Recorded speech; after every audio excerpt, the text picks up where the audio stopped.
Hello, Stacey. Hey, Zach. How are you doing? I'm good. How about you? Good. I'm coming to you fresh off some prep. That's the goal. That's the goal. Let's see. Last time we spoke, I had mentioned that I was going to finish Foundations of Math. And I got off our call and I was like, am I going to finish this? It's a big book. It's 500 pages. It's 500 pages. But the font's Almost. kind of big. I mean, there's lots of math since it's foundation. Yes, it's not like words for the whole thing, but it's still a big book. Not enough pictures, but I did finish it. I was planning on finishing it for the weekend and then moving on to integrated reasoning. That did not happen. I had to use Monday and Tuesday to finish foundations, but that's okay. I think that's okay. I still I'll brush up on some stuff before I take the practice exam this weekend, but I'm just glad to be done with the book. That's great. I have questions for you. Yeah. Thinking back on everything that you did in it so far, give me two things that you were like, oh, I actually like that. Great question. Glad you asked. Came to the podcast almost with this exact answer. So if you recall, when I took the first practice exam, the word problems were a weak spot of mine. And I really, really liked the word problems chapter in the book. And I found that the drill questions that I did before reading, they were way more fun, first of all. And two, they were, I don't want to say easy. Well, some were easy, but I don't want to say easy. I knew how to do them, or I knew how to get most of the way there, if that makes sense. It makes total sense. And you're actually illustrating, okay, I'm going to get geeky here for a second, but you're illustrating this learning science principle. Learning science says that one of the best ways to learn in a way that you actually retain so that you can recall it later is to create curiosity. And then you go after that curiosity, right? So we always tell people to take an early practice test, and they're like, why? I haven't studied anything yet. I'm not ready to take a practice test. You're literally starting to just create that curiosity. Yes, you got something wrong, or you didn't understand something, or you look at something and think, oh, how did I not get that? I should have gotten that.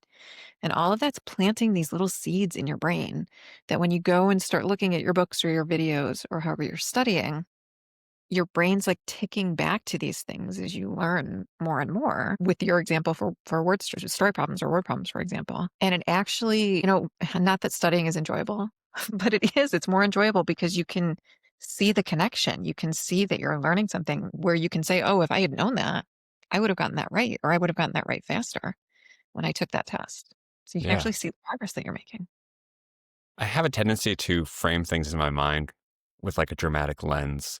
And seeing ahead of time that the word problems chapter was later in the book, it really did make me feel like I was on this hero's journey. Like I have to get through all these other chapters in order to get to this thing that I have like proof that I was not good at. All these other chapters were just the rising action. And I mean, it must be written this way, Stacey, that you have to like learn all of these foundational things before you get to these problems, which can incorporate math from all different. Anything. Yeah. I mean, by definition, you can take any math problem and you can write it as a pure math problem or as a story problem. Okay. So my next question is, tell me something you were like, I hope that's not on my test. The two things that immediately come to mind, one, I have no idea if it will be on my test. The second one, 100% will. The first one is sticking with the word problems or story problems. These problems with people's ages, I cannot get my head around it. And I just want to be like, Norma, Justin, just get in a room and talk to each other, ask what your birthdays are. Love it. But I cannot wrap my head around it. I know that there's like tricks to figure it out, but these age problems, don't like them. I'll just have to memorize how to do it. So I'll say two things there. I'll say, first of all, age problems are not very common. So there's a pretty decent chance you actually won't see one on the test. And this segues to a bigger picture conversation that's good for us to have, which is that there are things that are more common versus less common on the test. And so adjust accordingly as you're studying. When you hit something that you don't like and it's not very common, okay, put that super low on the priority list and maybe just vow to bail fast if you do see one, guess fast if you do see one. The flip side is what you already alluded to, which is if you don't like something but it is common, okay, now you're going to have to put the work in. But yeah, they're not very common. I will say for age problems in particular, the complicated part and really the trick to getting these right is it's almost always the case that there are multiple time frames, right? It's like 3 years ago and today and 5 years from Yes. now. You have to set up a table. Uh, You have to set up a time. Like it's about organization, but you can set up in advance that all of those age problems, they kind of have the same bones. So if you can set up a working structure, like a table structure for yourself in advance and how you want to annotate it and keep track of it, these can become pretty straightforward to execute on. You just have to figure out that organization scheme ahead of time because in the moment, it's actually hard to figure out how to organize it if you haven't yeah. already thought. It really made me think about the first podcast we did this year in like April, I think, where you had mentioned that in your mind you switched two numbers, I think. Like it's just like a bad habit of yours. Is that right? Yeah, it's 2 times 3 and 2 plus 3. I switch. Like, I mix up 5 and 6. And I was like, this might be my Stacey thing. Yeah, yeah. We all have something like that. Yeah. Maybe you don't want them to be called Stacey's. Let's not let's not call our embarrassing careless mistakes Stacey things, I agree. That leads me to a question, which is how do I know what is common and not common on the test? That's such a good question.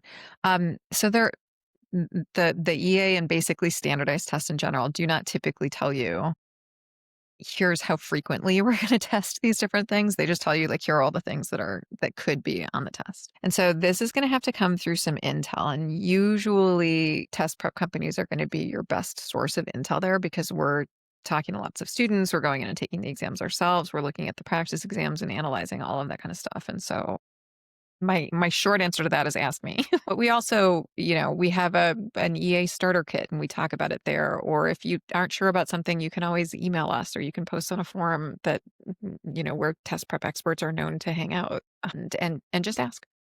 Okay. I can't wait to learn what these things are so I can help answer questions Well, online. I just told you the one, so age problems. And Yeah. you said there was a second one that you knew you were going to get tested on that you also didn't like. What was that?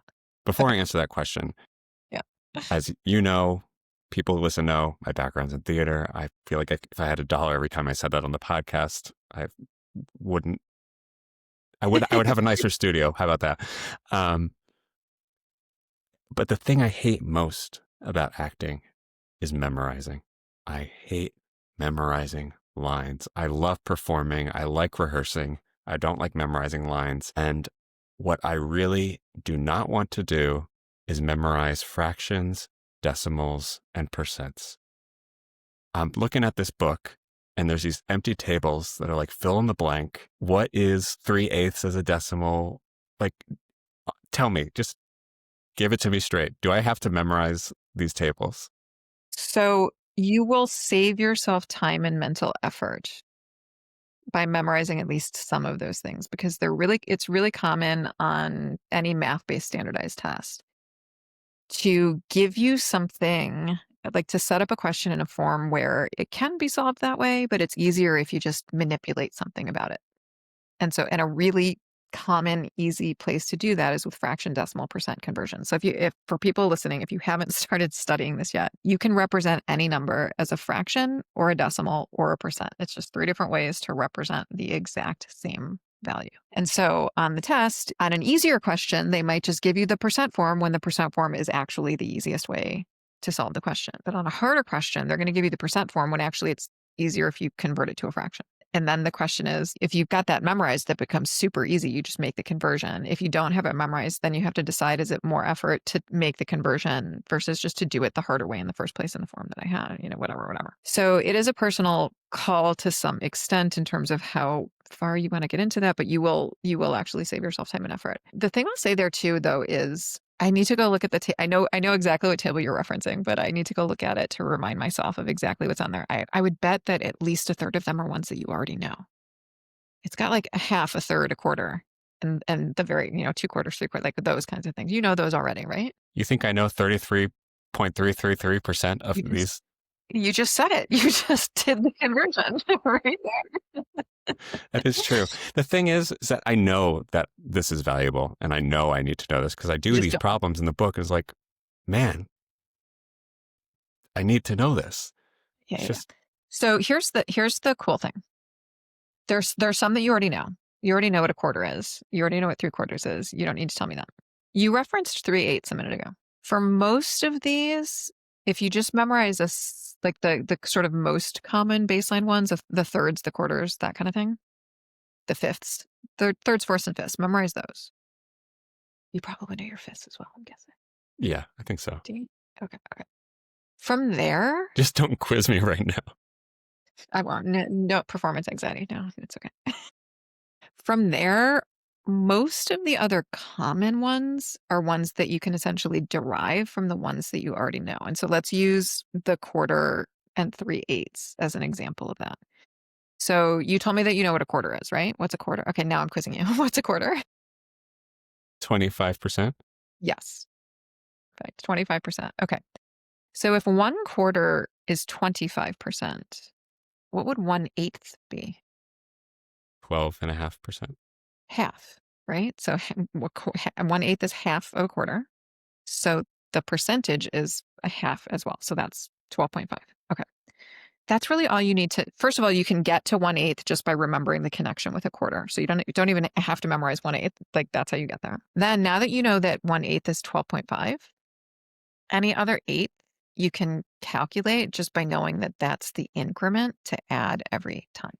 Mm. So 1/8 is 12.5. What's 2/8? 0.5 plus 12.5. What is that? 25. And what does 2/8 equal as a fraction? Wait a second. 1/4. Okay.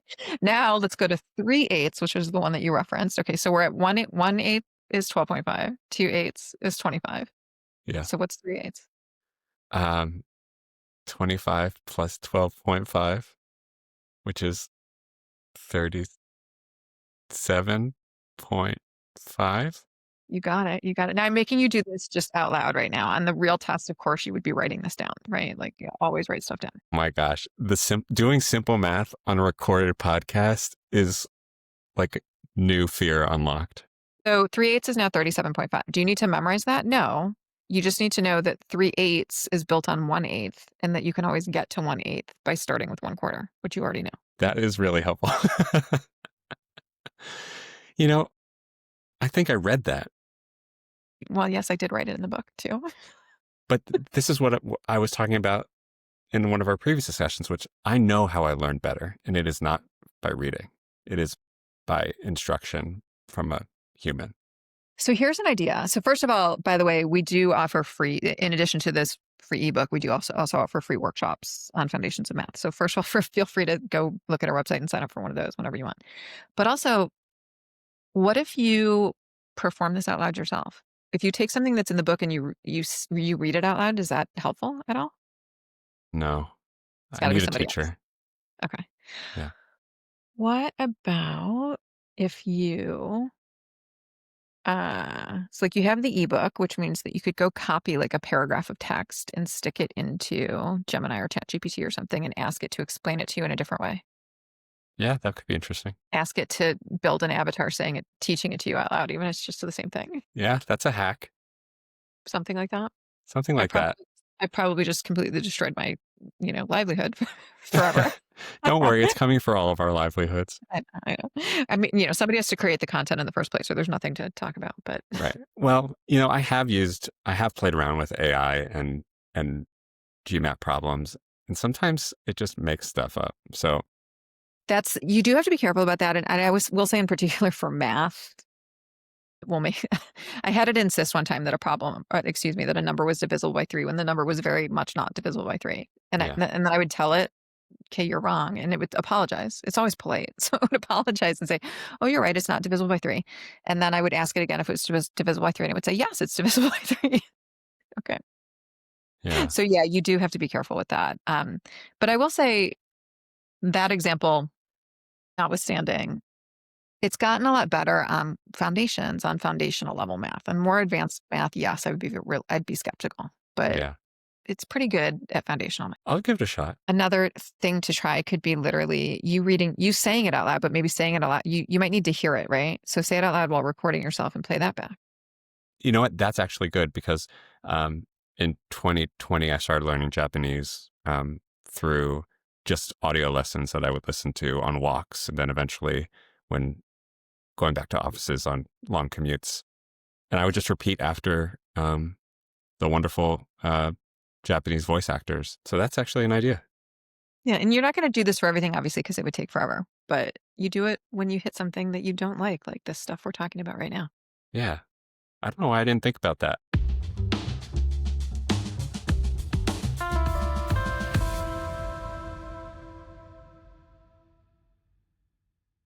Another question I have for you, Stacey, is I've done this book. I know what questions I got right, which ones I got wrong. I have a lot of other prep materials at my disposal. Is there a reason to keep returning to this book? I would think of this book now that you've been through this book. I would think of this book as like a reference kind of resource. You will be 3 weeks from now, you'll be doing something, and sometimes it will be obvious where you're like, oh, I know I read about that in the book, but I can't pull it out of my brain right now. And so you'll know you just need to go and look it up and refresh a little bit. There will be other times when you are, I don't know, you've done a problem set and you're reviewing the problems, and there's this one problem where you're like, well, I got it right, but I feel like there should be a faster way to do that.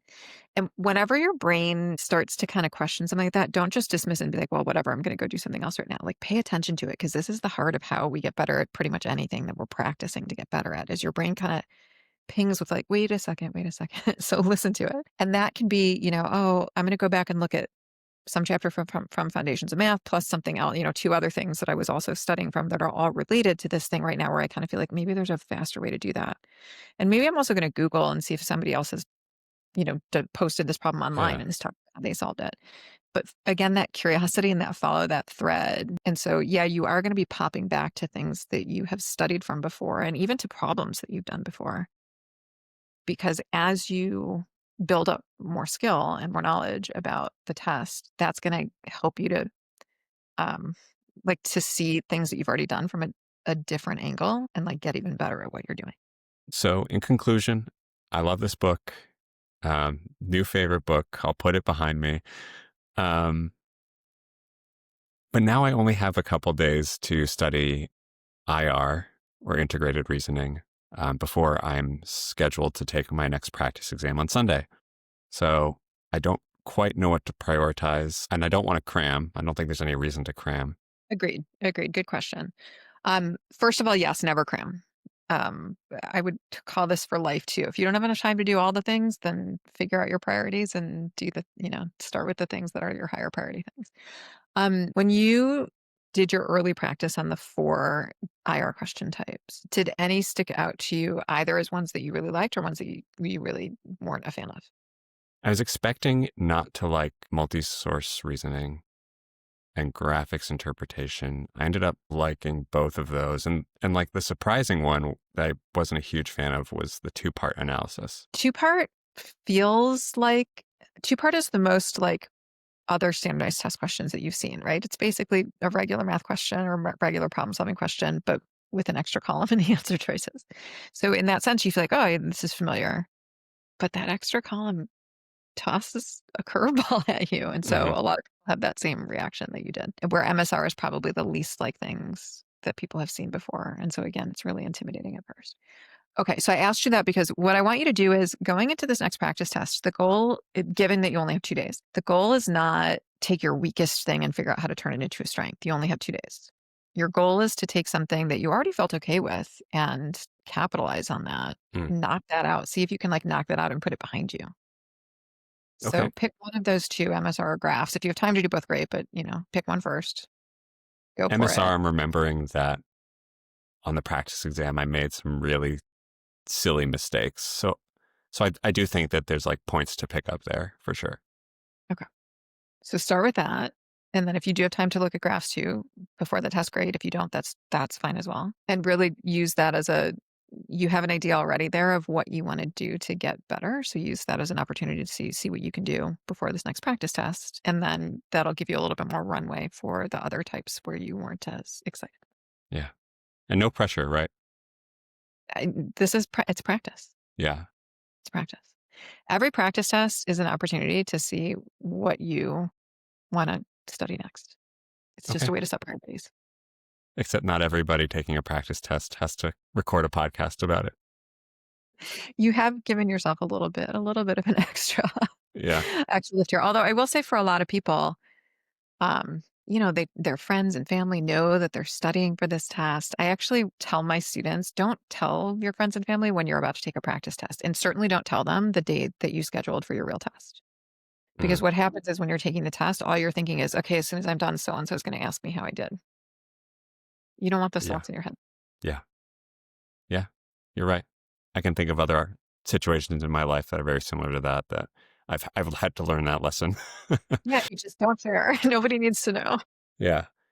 Um, Great. Well, before we go, I do want to say that I am seeing how many people listen to these episodes about me preparing for the EA and you helping me, Stacey. And it's really high, like compared to other episodes. And I just want to say thank you to everybody who's listening. I hope that they are helpful. If you're listening and find them helpful, would love for you to comment too and let us know, like, if there's stuff that you're studying that you want us to talk about. It doesn't have to be all about me. I have a tendency to make things all about me, but it doesn't have to be all about me. And So I'll add, we didn't shoot this like 6 months ago and we're just posting them now. We're shooting these every week. So, and yes, then posting them. So put questions in the comments and then we'll take a look and we can pick them up in future videos. So yeah. that's a yes. Thank you everybody for listening. Thank you, Stacey, as always, for wonderful advice. And I'll see you in a couple weeks. I'm going to be going on vacation and studying on the beach. You didn't sound very excited about that. Well, I'm not a beach guy.